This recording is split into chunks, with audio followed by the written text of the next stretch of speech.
Okay, so thank you all. So we will now begin our second panel session of the day. And in this session, we will first hear from Father Fachtna O'Driscoll.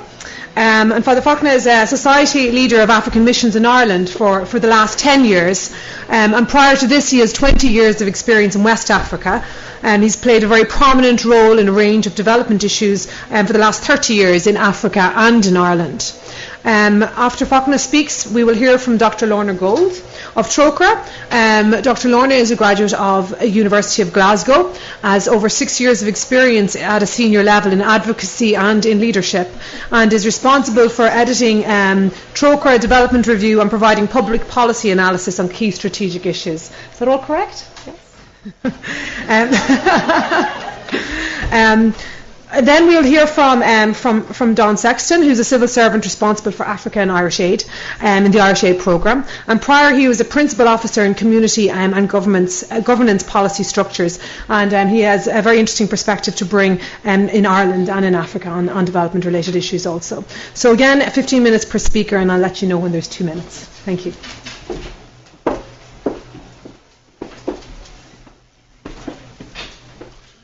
Thank you, Dr. Carroll, and good morning, everybody. Good morning. I'm delighted to speak here to give a missionary's perspective on things. I don't speak as an academic, but I hope I can give something of the missionary perspective on the discussion today. Just to say that the day here today is co-sponsored by the Society of African Missions with Social Justice Ireland and Tidy. It's the 100 years centenary of the province of the SMA in Ireland. We're a missionary society founded in France in 1856, but our province in Ireland was developed or established in 100 years ago, 1912. So I'm delighted that so many missionaries are here today. I see many of my colleagues from the Irish Missionary Union. I see many colleagues from Mission Cora. So along with the development agencies, it's wonderful to see so many of you here supporting this event today. So I just begin by, I suppose, putting some perspective on the missionary contribution. And I think it shouldn't be underplayed, because the congregations from Ireland and lay missionaries since the second half of the 19th century have been making what I would consider a fantastic contribution to development in Africa, and I can only speak about Africa, or the focus is on Africa today. If I could just highlight, for one example, the SMA itself. Since we were founded, 630 priest brothers have gone from Ireland to work in Africa, and I once did a kind of not a very scientific study, but a kind of a calculating what that might actually equate to. It's about 13,000 years of contribution. Now, if you multiply that by the 87 or so members of the Irish missionary movement, sisters, brothers, priests, lay missionaries, you're talking about hundreds of thousands of years of service with Africans. I won't say to Africa, I'd say with Africans. And I think that shouldn't be downplayed. And it continues today, even though it may seem that it is given less focus. It does continue right in our own time. And today's function just highlights that and gives it a proper perspective, I think. So Irish people have also been very supportive of development agencies down through the years, particularly in the last 50 years, to support for Trocaire's Linton campaign, for Concern, for Goal, for disaster relief, and for so many BOHR and so many other agencies. I think Ireland has a very proud record, and it can stand on that record. And as Michael Collins said earlier, a lot of the focus now has moved to government aid through the Irish Aid Programme, and Minister Costello spoke to us about that. We know that it's this year for 2012 it will be 639 million. Now that actually is a decrease. In Michael's figures, he gave the increase. He actually didn't give the decrease from about 2008. But we recognise the economic difficulties in Ireland at the moment. It is still a very, very significant sum. But I will argue later that Ireland needs to hold to its promise of the 0.7% of the GNP, that it needs to hold that to the ODA programme. Among that money of the 639 is given, most of it is government to government, and we know that the recent experience in Uganda has shown that there are issues to be looked at in that area. Much goes to NGOs. A small enough percentage goes through missionaries, through Mission Cara, and I'd like to see Matt Moran is here as the chair of Mission Cara. About 16 million per year for the last number of years to missionaries, and I believe it is well used on the ground in Africa and other countries in the global south. Much has been achieved over the past centuries in education, in health, in basic infrastructure, and a lot that was developed first of all and pioneered by missionary groups has been taken up by civil society and by governments. And I was glad to hear Mr. Costello telling us that many of the countries now that Ireland promotes have really, in the last 5 to 6 years, have really come forward, and many of the indicators are very positive now. So the current perspective, what's it like at the current time? Africa is the second fastest growing area in the world. Some of the economies in Africa are booming, as we heard also from Paul and some others, and from Charles. Business in many places is booming. From a missionary perspective, maybe one of the kind of things that we'd observe more is that one of the biggest businesses in Africa is religion itself. We know that the mega churches, if you travel from Ibadan to Lagos in Nigeria, you will spend about 7 hours in a go-slow passing the mega churches on that expressway. Absolutely huge. And they have exported that business, if you like, to Europe.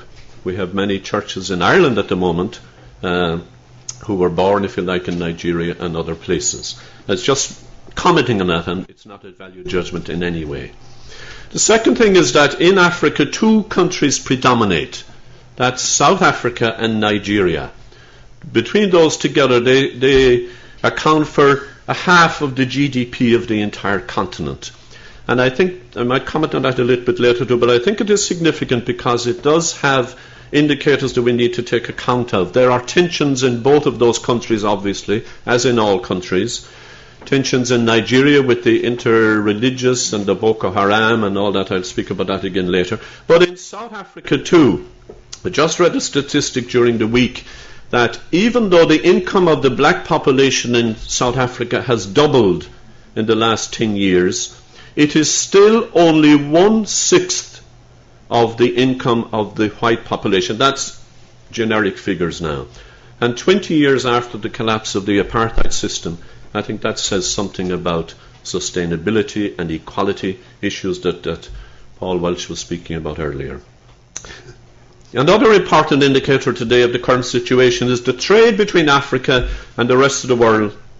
It has increased by 200% since the millennium. And that has to be a good thing, obviously. Also, we could focus on the significant contribution of women in this area.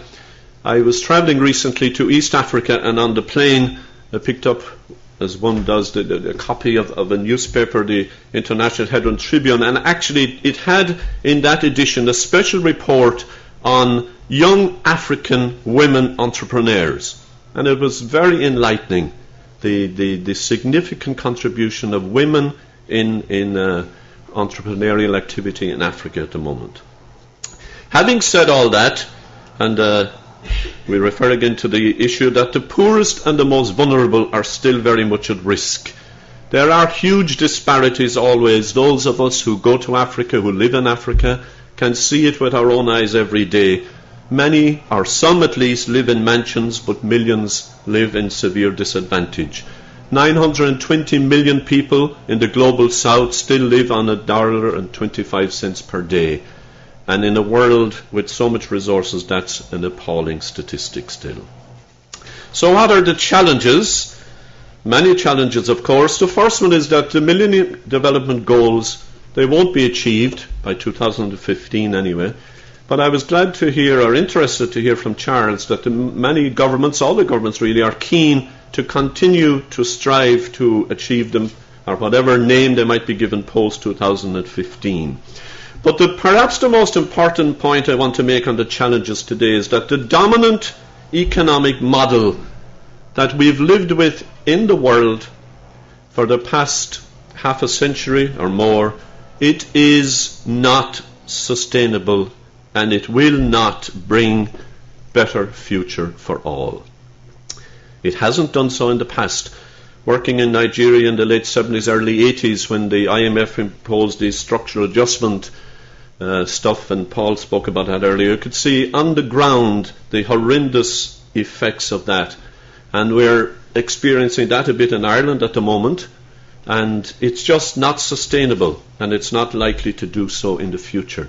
And what this calls for, of course, is, and I'll say more about that just a little bit later, it calls for a new mindset from all of us, from those who, if you like, run the system, as well as for those who benefit from the system.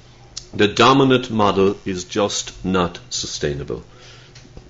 The population of Africa at the moment is looked to be about 1 billion people. Of that 1,400,000 live in cities, and of that 400,000, 288 million live in what would be described as slum living. The population is expected to increase. Now, I know Charles said population I suppose in this perspective it might appear I'm looking at it in a negative way, and he speaks about the importance of looking at it in a positive way. But it is expected to rise by 2050 to 2 billion. The urban population is going to triple. The population at large will double, but the urban segment of that will triple to 1.2 billion, and one can expect the percentage of that, the 3/4 at the moment that's living in slum dwelling, will probably also triple. And that again is a huge challenge to the international community as well as the African community. So we might say, what can we do to identify what is a sustainable future for Africa? And maybe I think church people can make a contribution here. One thing is to say that, and I'm glad that it was referred to already regarding the MDG goals, that nothing should be about us that is without us. That up to now the MDG goals were kind of imposed, or they were created, or they were constructed outside of the people that they were supposed to benefit. And I think a new way of looking at it is certainly that nobody should have something imposed on them that they didn't have a voice in creating. How that is done, there was some discussion on that earlier, and I think it is something that we all can contribute to. Another challenge is to see that how can the strong economies in Africa, I suppose I mentioned already Nigeria, South Africa, maybe Ghana too, how can these benefits of those economies be widened to the entire continent? That's a challenge. Another challenge is the religious fundamentalism. We're very familiar at the moment with the issues of fundamentalism in Islam, from Nigeria with the Boko Haram and the Al-Qaeda connections. In East Africa recently, what has become very worrying is the religious tensions on the coastline there in Mombasa in Kenya, in Zanzibar, that tension of the from Islam at the moment, but also to acknowledge from the Christian perspective too, the fundamentalism in Christianity gives rise to severe problems as well, particularly around integration and some kind of social inclusion. Ireland's role, just a few quick ones. I think our role can base, our biggest role is from our history, from our credibility, from our missionary perspective, that we can have a strong influence. I think we can work in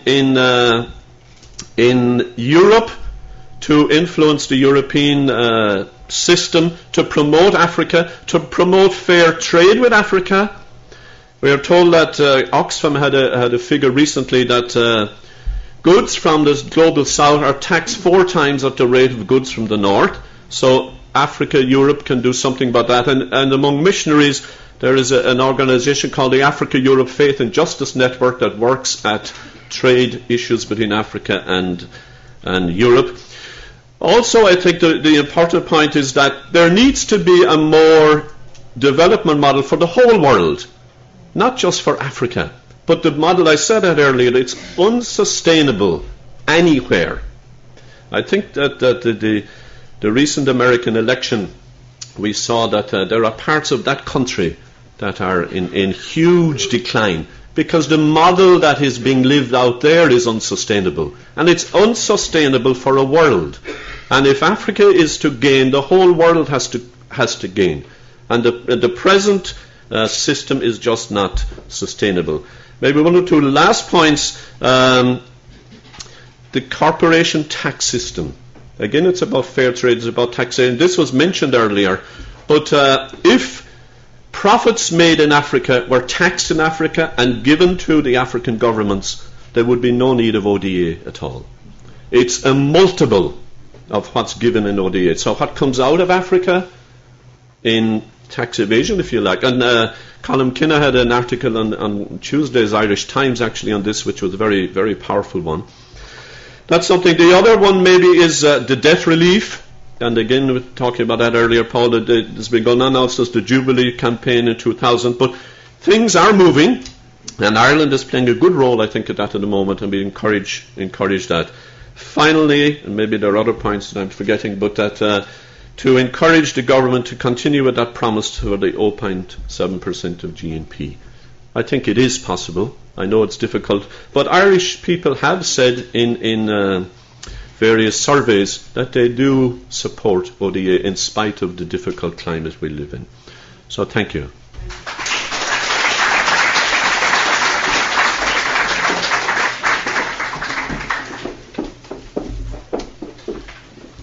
Thank you, Fachtna. I think you'll hear some common points in what I'm saying. Just to clarify at the start, I'm not the youngest looking 85-year-old that you've ever seen. I don't have 60 years of experience.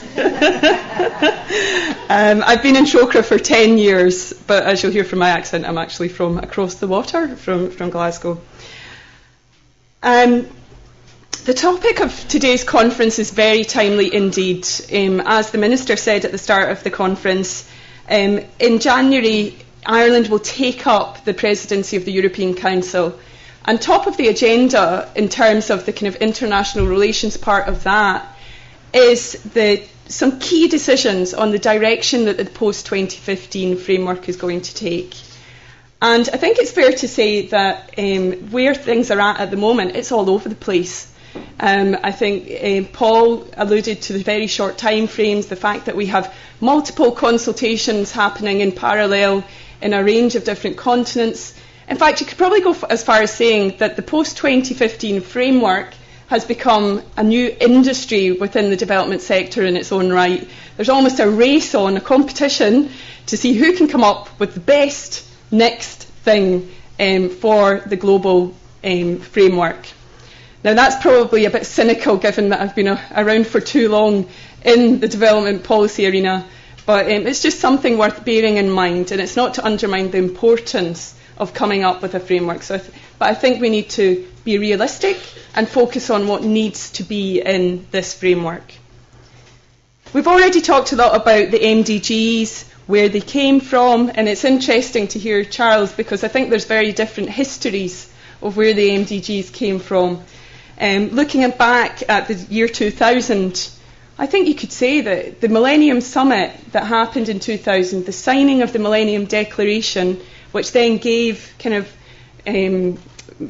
embedded many of the MDGs, was almost like a rare moment of global unity, albeit fractious, albeit against the background of the structural adjustment programmes. But it really encapsulated the aspirations that were coming to the fore at the end of around the millennium in terms of the outcomes of various UN conferences in the 60s, 70s, 80s, 90s, and then a selective choice of what the key indicators of human development were that then became the MDGs.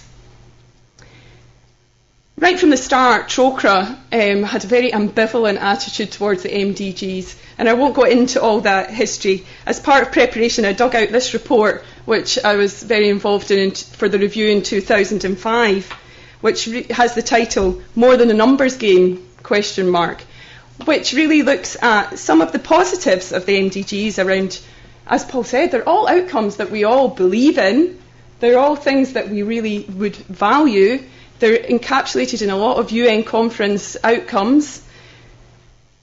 But what's missing in the MDGs is really around agency. It's around the duty bearers, around the rights, the human rights-based approach that is completely absent from the how of how these goals are going to be delivered.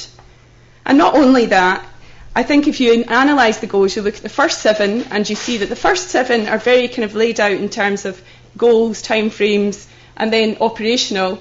Goal number 8, which was always called the enabling goal, so was meant to enable a global environment which would make it possible to deliver these goals, it never really got traction throughout the 2000s.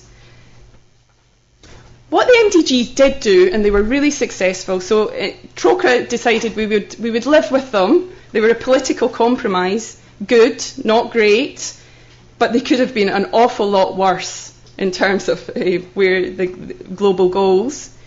What they did was enabled us to harness political opinion, public support around the aid budget.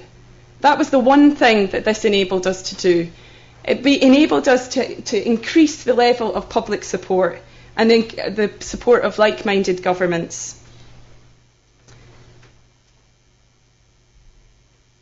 That has had positive and negative consequences, as I'll come to later on. So now attention's turning to what comes next, what comes after the MDGs. And we need to look at whether the framework is still relevant in the African but also in the global context that we have today. And we've already talked about some of the things that have changed in the last 10, 12 years. I think one of the key things we need to consider is the strategic importance of Africa's natural resources in the resource-constrained world that we're now facing. If you look at this in context, overseas aid in 2009 amounted to around $27 billion to Africa, but at the same time the natural resources exports had a value of $246 billion.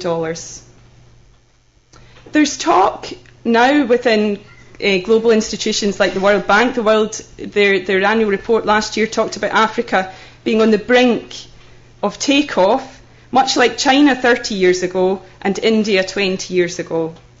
Of course, there have been many false dawns in terms of Africa's takeoff economically, but there are real signs that that the conditions might be right for this to actually happen. The middle class in Africa is growing, the access to the transition to democratic governments, technology has had an arguably a transformative effect and could continue to have that effect. And the fact that Ireland has issued its Africa strategy for the whole of the Department of Foreign Affairs really recognises that this is an important, the political strategic importance of Africa has to be recognised. I won't go into the detail of in terms of the MDGs. I think we have to say, yes, there has been a benefit. The increased aid has had an impact on increasing the level of access to social services, to basic social services. And that is slowly, as Charles said, the rate of uptake of the Millennium Development Goals was very slow at the start, but it's beginning to have a slow, incremental impact on the living standards of people. But the picture is by no means all positive, as we know. Irrespective of the rate of economic growth and these incremental growth in living standards, I think one of the key concerns is that the kind of growth in Africa has not created many jobs, especially for the growing number of young people in the continent. Some of the countries that are growing fastest, so Nigeria, Angola, DRC and Mozambique are all heavily dependent on extractive industries, a sector that's been known to produce few jobs and has a history of fueling human rights abuses, conflict and increasing inequality. So the massive infrastructural projects that are taking place in these countries are by and large failing to deliver opportunities for citizens, with foreign companies often preferring to even bring their own workforces in. Oil-rich Angola is a signature example of this African dilemma. Lots of new wealth created in the hands of a very few in the capital of Luanda, and relatively little reaching people who are experiencing poverty in the interior. On the back of this, there are the disadvantageous trade patterns which have persisted throughout the 2000s, and Fachtna alluded to this. Africa, in the failure of the WTO agreements, which collapsed, now I can't remember which date, but in the mid-2000s, there has been, in a sense, there has been a failure of global governance to really reach some kind of just solution for Africa's trading needs with the developed world. Countries have by and large been able to then pick off one by one, creating bilateral trade agreements. The continent, as we know, remains the most food insecure. We've talked about that. And then in terms of one of the downsides of the MDGs and the influx of aid that this has created, it also has had some negative consequences in terms of a global framework with global goals, and then trying to channel, seeing aid as the predominant vehicle to deliver that change, and the aid not being delivered in the most predictable, the most efficient, the most effective ways, and in many ways channeling it to certain sectors, but then whole other sectors becoming under-resourced and under-invested. For example, agriculture. Agriculture throughout the 2000s remained very under-invested. It wasn't an MDG, and the common sense definition of MDGs didn't incentivise investment in agriculture. Is the current framework still relevant? I think that it's interesting again to hear Charles's view on African governments. I think one of the challenges is that the MDGs, whilst they have a relevance, they stand for things that most people would believe in, they've become a sideshow to the real action. And I feel we've become almost distracted by them. The kind of beauty of these simple global goals. A sideshow to what's really going on and the real influencers within the African context. When I'm talking about that, I'm talking about the massive investment of China, of India, the massive growth in trade, and the lack of economic global governance to ensure that those gains are fed back into the local economies in a sustainable and equitable way. So what needs to be in a new framework? I think that one of the challenges is that we don't want to give any answers because we want it all to be consultative, and we want the consultations to go on. And in Trocaire, we're doing a consultative piece of research ourselves to look at what our partners feel should be in a new global framework. But I think we can't be blinded by the over-consultation process. Whilst we need to consult, we also need to take a step back and look at where we need to focus in terms of what can deliver the greatest gains. I would agree with Paul around a very simple, complex way of one way of focusing is to look at the rights-based approach and looking at countries ratifying and translating into national law all the conventions that have been agreed internationally. I think another area that the thematic goals should remain, maybe tweak them, but I would be cautious about even tweaking because of the political context we're now living in. and the ability of the UN system and the General Assembly to actually reach agreement on it.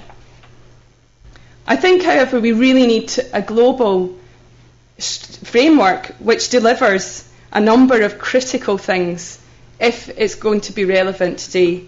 Some of them have already been mentioned. The kind of policies that will enable Africa's vast resource base to actually have a benefit to actually benefit the people who are experiencing poverty. This is about looking at the extent to which natural resources can generate government income, and also the international dimension of that in terms of the operations of companies, their human rights records, ethical investments, and how we actually legislate for those, even within the current international structures. Paul talked about a new global government. That would be fantastic if it existed, but within the current frameworks that we have. Secondly, it's already been mentioned, taxation. Looking at how the global taxation system and national taxation systems can be harnessed, because tax, as we know, isn't just about the money we pay. It's our contract with government for the delivery of services. It has a very important role in state building. But we need to address the illicit flows that come out of Africa, and we need to address the tax havens that prevent which enable the corporations to extract profits that could morally be said to be should rest within the countries. The third area is around agriculture and food security. There needs to be investment in agriculture and food security, and climate change and mitigation. Now, that's one small word on that. But the question is the role for aid in the future then. And aid does have an important role to play. A role in social protection, a role in the delivery of services, and a role in underpinning these kinds of changes that are absolutely essential. The problem is the kind of essential work there it's not fashionable. Well, it's fashionable, but it's not easy to demonstrate results. And we're in an aid age which is about demonstrating fast results. It's about policy coherence, and I think you'll hear lots about that in the future. Policy coherence across all government departments is essential to deliver the kind of change that I'm talking about. Thank you.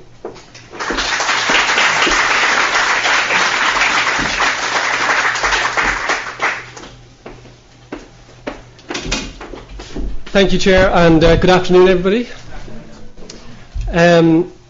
It's a pleasure to be here, and I'd like to thank Sean Healy for the kind invitation to participate today. I think it's been a very interesting discussion so far, and the challenge for me now is to say something that hasn't already been said, and I know I'm the last person keeping you from your lunch, so I'll keep my remarks fairly brief.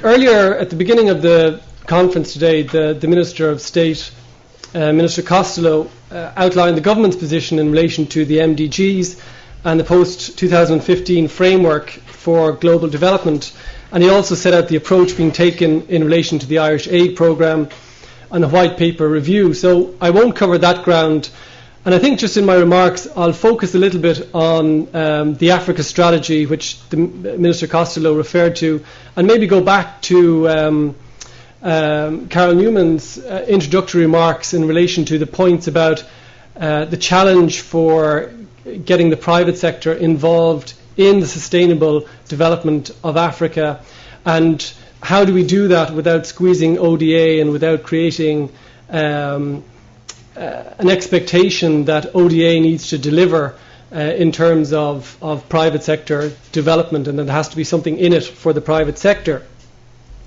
So what is the Africa strategy? Well, I suppose in its simplest terms, the strategy, which, by the way, is available on the Irish Aid website, brings together in a coherent and integrated way our political relations, development cooperation, and the building of opportunities for closer economic and trade relations. And I'll talk a little later in more detail, just in terms of the nuts and bolts of how that strategy translates into the actions and the activities that we've been engaged with over the past 12 months. The strategy was launched in September 2011, and as the Minister noted, it was done so because it was felt that it was time to turn a new page in our relationship with Africa. And I suppose anyone who's travelled to Africa over the past number of years will have noticed how the investments in infrastructure and the innovative applications of new technology, and in particular telecommunications, has created economic opportunities that simply didn't exist 6 or 7 years ago. For example, when the Taoiseach visited Kenya last July, he was able to see state-of-the-art agricultural processing facilities in Nairobi, which are exporting the highest quality horticultural produce directly from the factory floor in Nairobi to retail outlets all around the world, including just up the road in Grafton Street.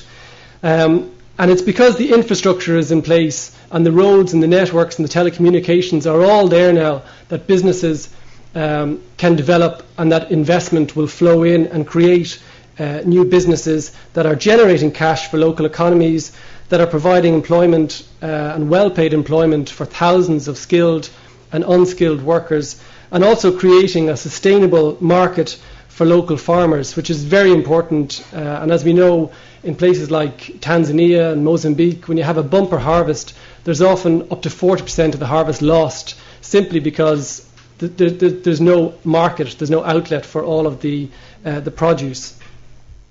I think when we talk about Africa, first of all, I suppose there's a tendency to treat it in some ways as a kind of a homogenous entity, whereas in fact, of course, it's a continent of more than 50 states, all very different. So it's difficult to compare it to somewhere like China.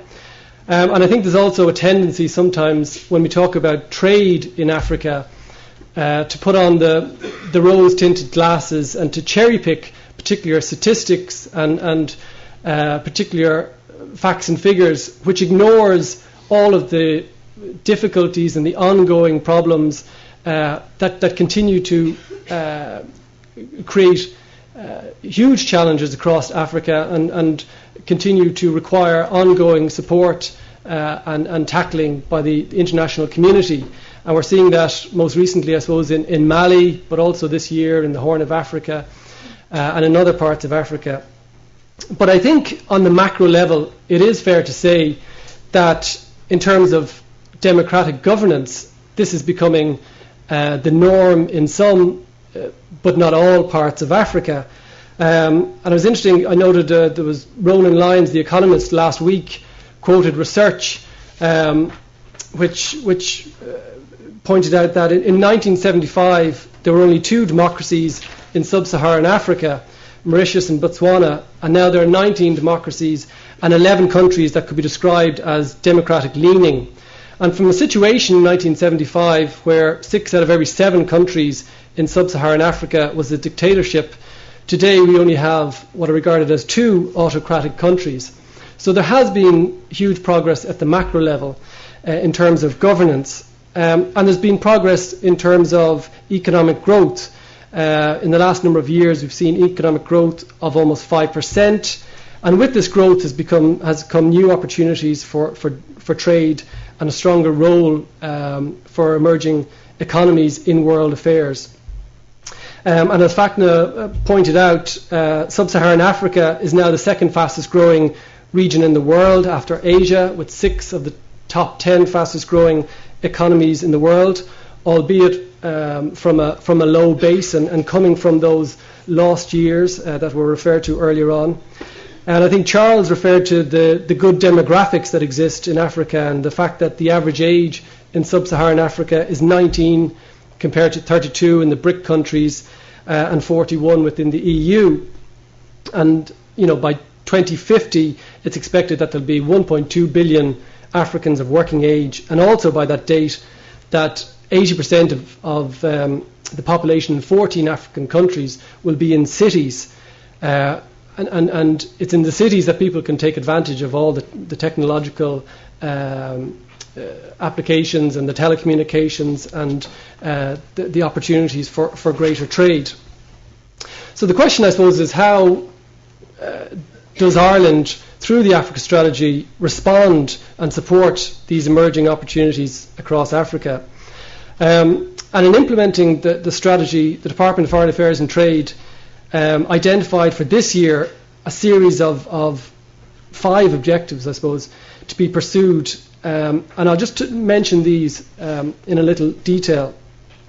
The first objective, I suppose, was just to step up Ireland's engagement and high-level engagement with the countries in Africa, to spend more time listening to our African partners, listening to African leaders, talking to people at the African Union and other regional bodies, and also NGOs, missionaries, civil society, and others that are working in Africa, and local civil society as well, of course. And this year the Taoiseach has travelled to Kenya, Uganda and Somalia for high-level political discussions, as well as to promote bilateral trade in Uganda and Kenya. And the Minister of State to date this year has visited Ethiopia, Malawi, Liberia and Sierra Leone, and as he mentioned, next week will be travelling on a trade mission to South Africa, Ghana and Nigeria. And there were also a number of high-level inward visits to Ireland, and probably the most significant was the King of Lesotho, I think back in June, and there was a special session on trade and investment organised with the Ministry of Tourism, Environment and Culture. And the Department has also stepped up engagement with the African Diplomatic Corps, and the Minister of State has met with African ambassadors here in Dublin, and also travelled to London to meet with the non-resident ambassadors. And I think it's fair to say that there's a very strong interest from our African partners in the African strategy. The second objective was to restructure our resources within the Department of Foreign Affairs and Trade to better reflect the Africa strategy. And in January this year, the Africa section was restructured to incorporate political and economic coordination in a geographic desk located within the Development Cooperation Division. So we're a little bit unique, in fact, in the fact that our political and economic bilateral relations with sub-Saharan Africa is managed in the Development Cooperation Division. And the idea behind that was that as we promote trade and as we work bilaterally on political relations, we do so in a way that's consistent and that's complementary to our overseas aid programme. And also it allows the ODA programme to take greater cognizance of the macroeconomic and political changes in Africa and in our relations with the African Union. And at the embassy level, there's also business networks have been established in East Africa and South Africa, and these act as a resource for our existing Irish business and will also help new Irish businesses enter local markets. And we've held training with Enterprise Ireland for our embassies and our honorary consuls throughout Africa to provide them with the training and the skills necessary to promote and support Irish business. The third objective was to have a greater engagement with the Irish private sector, and this, I suppose, came out of the first Africa-Ireland Economic Forum back in September 2011. And at that stage, we didn't know what the level of interest would be from the Irish private sector in terms of engaging with Africa. But we quickly found that the interest has been huge.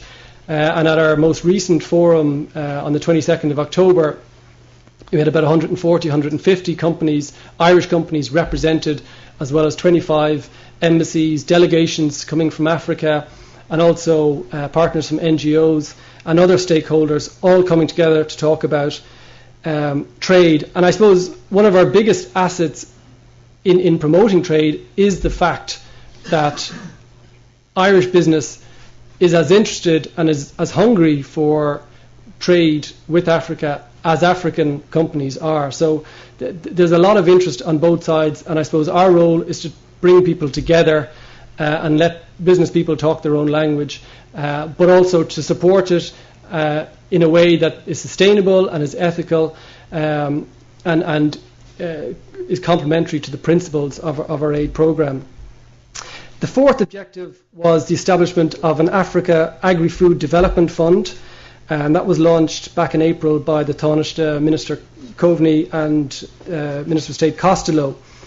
And this fund, the idea here is to develop partnerships between the Irish agri-food sector and African countries to support sustainable growth in the local food industry, to build markets for local produce, and to support mutual trade between Ireland and Africa.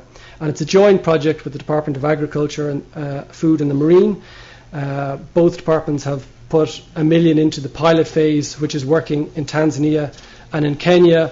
And we've had a number of visits by Irish agribusiness over to those countries to work with local partners, and projects are developing from that. And our fifth objective, and the last objective, was to strengthen relations with key economic hubs, and I think they've been mentioned already by Fachtna and others, which are Nigeria, Kenya and South Africa. Trade with Nigeria has grown by over 40% last year. We now export more agri-food produce, more food and drink to Nigeria than we do to the whole of China.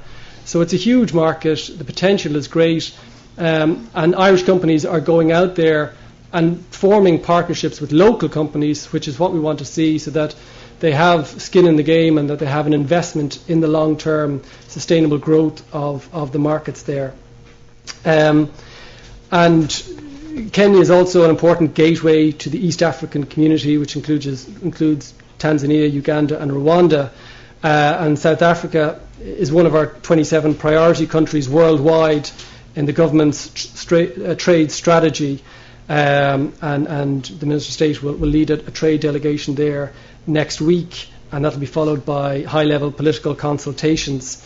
And there's about 100 Irish companies already working in South Africa, employing over 15,000 people.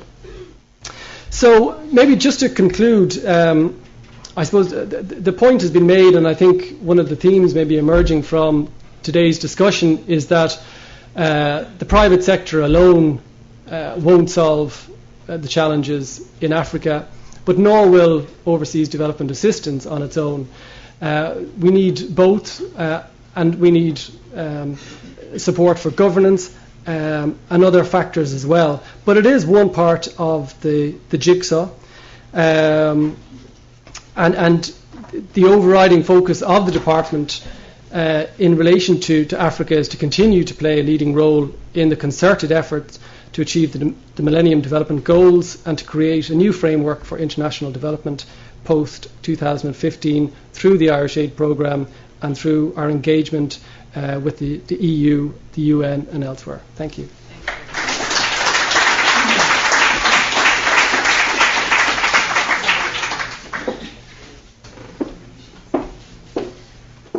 So we can now open the floor again to questions. So if, as before, you say who you are and who your question is directed to. So we'll start here. Sir? Thank you. Just two comments. There's a lot of people with global mindsets in the room, and the embassies the foreign embassies are all doing an international charity bazaar Sunday week at the Burlington Hotel from 11 to 5 p.m. I think it's 10 to get in, and it's all for charity, and all the countries set out their stalls, so you can travel the world in the day. I'm pretty sure there's at least 20 African representation there in the day. So that's Sunday week at Burlington Hotel. Secondarily, just a question, Don, how do I get a list of the 27 target countries for Ireland trade? That's a quick answer. Perhaps you can just give it. It's Enterprise Ireland and our own trade promotion division have that list. It's a government list, so we can. It's probably available on the Enterprise Ireland website. If not, I can get it to you. Questions here in the front. I'm Maureen, faith-based organisation. We in Ireland are living in a country which is indebted. Our banks seem to be failing. The model of development we have been following has brought us to this point. I would like to address my question to Father O'Driscoll, that after as many years in Africa, can you see any hint in their organisation of Africa, indigenous organisations, which could actually point us, the partners, towards another form of development, towards another model of government in our race for the next best thing. Thank you very much. Another question? And down the back here.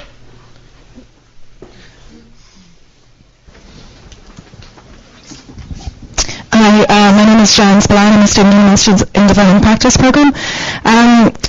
Just a question around some of the points touched on by all speakers. Father Visco mentioned the fact that our current dominant economic model is not sustainable. And then I think Dr. Rose referred to the whole idea of the concept of policy coherence for development. In terms of Irish aid or Irish involvement with international trade, does it not seem that our focus on trade is reinforcing this unsustainable current economic model? And what focus are Irish aid taking on policy coherence both at a European level, considering our upcoming presidency of the European Council, and at a national level in terms of our bilateral engagements with African countries? Thank you. We take one more question maybe. Up here.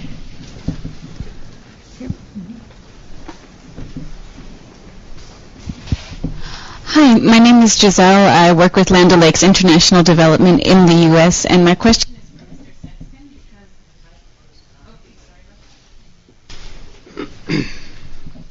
don't know what to do about that. I can still hear you. So I'll just try to speak loudly.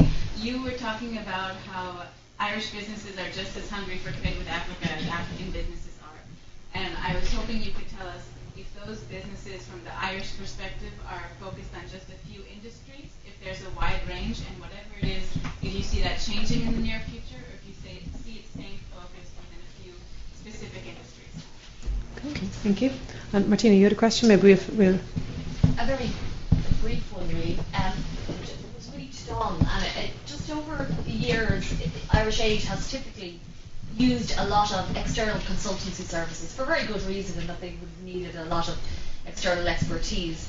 And now the program you're describing, again, it's very integrated with Europe. I mean, can I ask you, do you have any change, now that we've all evolved into a more complex future, does Irish Aid see a greater role for local organisations in informing the work that it does? And how much do you think excessive integration at a European level reduces societal responsibility for the kind of thing you want to achieve here?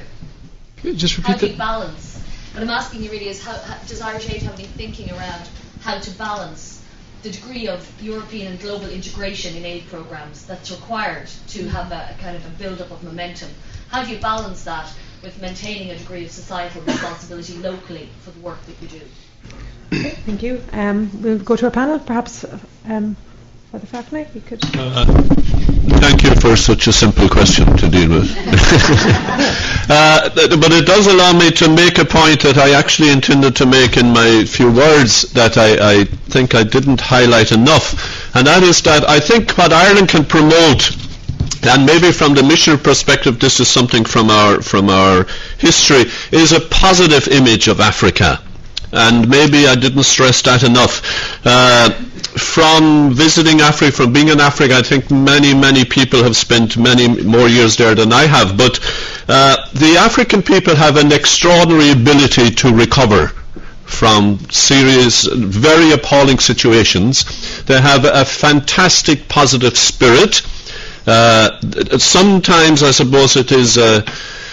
you might say it's fatalistic, it's God's will, but I think it's something that we can benefit from here in Ireland at the present time. This focus on the positive, even though things around them can be pretty horrific, they still have this extraordinary zest for life, vibrancy, and ability to make the best of their situation. And I think that of all the things that comes to me from Africa, that's probably the most powerful thing they can bring us.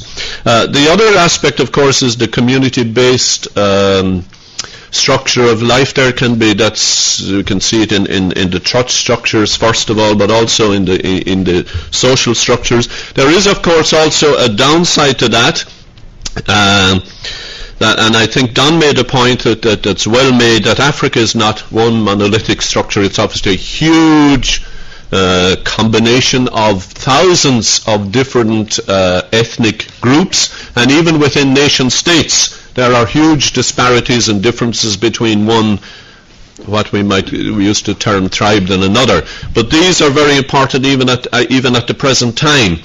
And I think that while we can admire much of that community-based spirit in Africa, there is also something that we have to be careful about, that it can become kind of possessive of their own, what they have, they hold, as it were. And I think we are probably more of one nation here in Ireland, but it's just something to be careful of, that we don't adopt that strategy here, that what we have in Ireland we hold at the expense of other people's. I don't know if that's anything there. Lorna, would you like to comment on? I'll just this one. That one, yeah. I'll maybe just comment on the question around policy coherence for development. I certainly think that the issue of policy coherence needs to be much more prominent on the agenda, given that the focus is shifting to the area of trade and private sector investment. In fact, we've been working, and this gives me the opportunity to thank the MDP students, the last year's MDP students in Trinity worked with Trocaire to look at institutional frameworks for policy coherence, and we're going to publish a briefing paper on that next month and have a round table to look at it. I think it's absolutely key that our focus needs to, yes, we need to remain talking about aid and putting pressure to retain the aid budget, but we need to really implement a strong framework for policy coherence, because what is happening at the moment is that, and I was really glad to hear the Minister speak about the difference between the mutual benefit of trade and the aid budget as two separate things, because in ordinary parlance they're getting mixed up together. Is this actually about aid, or is this about our benefits? And we have to have really clear institutional frameworks agreed and set up. And I'm encouraged to hear that the white paper, which is currently being finalised, is going to address some of those issues, but I think we're going to have to press for them to move much further forward in the next few years. Thank you. And Dom, would you like to comment on? Yeah. Thanks. Yeah. First of all, just maybe to address the question about what kind of industries Irish companies interested in Africa are involved in. It's very interesting, actually, and it would be worth further study to look at how Irish companies have come to trade and to set up in Africa. There's obviously a mix between the multinational Irish companies and the indigenous Irish companies. The areas really are areas like agribusiness, technology, education, and particular e-learning, and also pharmaceuticals and other industries, a lot of which lost competitiveness during the boom and are now kind of regaining that competitiveness and are now actively looking for new markets. And even our own universities are starting to work harder at attracting more overseas students from Africa. And it was interesting, at our forum a couple of weeks ago, one of the delegates there said, well, they regard Irish universities as places to come to if you don't get your first choice in the UK. And that's not an indictment at all on the quality of Irish education. It's the fact that the universities in the UK are at every high school and education fair in Africa, and they're out there selling their wares, and they're being very proactive about it. So we need to do that because we have a good product in Ireland as anywhere, and we have world leaders in terms of pharmaceuticals, technology. But also we need to bring people together, and when you talk to Irish business people and you say, because there is this mystique that working in Africa is very difficult, and it's a very different market, and Irish business people will tell you that yes, it is difficult to work in Africa, but so is working in China, and so is working in Latin America, and try doing business in Ireland at the moment. It's very difficult here as well. If you have the right product and you have the right local partner, you can do extremely well. And some of the most successful Irish businesses in Africa have ended up there purely by chance. We have one big Irish meat processing organisation in Ireland, which is the biggest meat processor in South Africa. It has the biggest factory in South Africa, and it provides processed meat to the biggest supermarket chain in South Africa. And that came about because someone from the company in Ireland was at a wedding in South Africa and was sitting beside someone from the supermarket chain. They got talking, and they realised that the Irish company could compete and undercut other providers, and so they're doing business. And there's another Irish agri business which one of its containers got lost and ended up in Senegal, and it was opened up in Senegal, and the people that opened up liked what was in the container, and now this company, 40% of their African business is going to Senegal, and it's a huge part of their market. So it happens by chance, but that only happens when you get people together. So that's really part of the process. Martina had a question there just in terms of the policy and I suppose the difference between local ownership and our role within the EU. I suppose I don't want to stray too much into the policy area, and that's a matter for the government. But a lot of that is coming through and has been discussed and consulted as part of the white paper review. And maybe I won't preempt the review until it has sort of gone through the channels and been considered by government. But I think it's very much in the mix and as part of the discussion around the review. Okay, so I think we might just take one more round of questions before finishing, if there's anybody else. Yes, please.